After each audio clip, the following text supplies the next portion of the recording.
The contract says delivery by Friday. They deliver Friday, but at 11:59 p.m., right before midnight. You expected the delivery at 9 a.m. in the morning. Was that a breach of contract? Hi, I'm Michael Dorff, and I am the Executive Director of the Lowell Milken Institute for Business Law and Policy here at UCLA School of Law. And in the next few minutes, I'm going to tell you how courts interpret ambiguous contracts and why precision matters.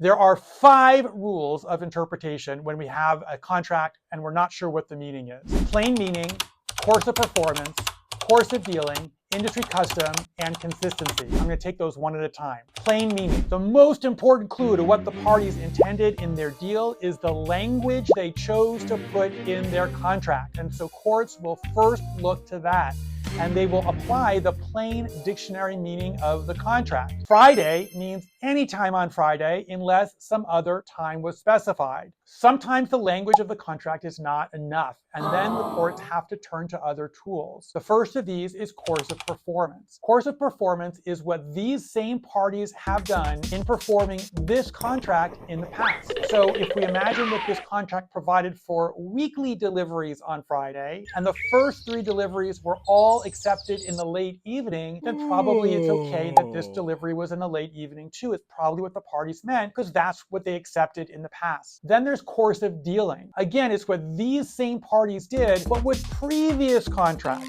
How did they interpret previous contracts that were similar to this one? If previous contracts for delivery were always accepted in the morning, then they probably meant the morning this time too. Then we look at industry custom. This is what similar parties, not the same parties, but similar parties in the same industry tend to mean with using similar language or under similar circumstances. So a baker's dozen usually means 13, not 12. Finally, we have consistency. Courts will want to try very hard to interpret the plain meaning, the course of performance, the course of dealing, and industry custom as though all of those clues point us in the same direction, towards the same meaning. We want everything to be consistent. Where that's not possible, where they just don't point in the same direction, then we have a priority list. Plain meaning comes first because contractual language, again, is our best clue to the party's intent, followed by course of performance, course of dealing, and industry custom. So in summary, courts try to enforce the contract's plain meaning, but where they can't,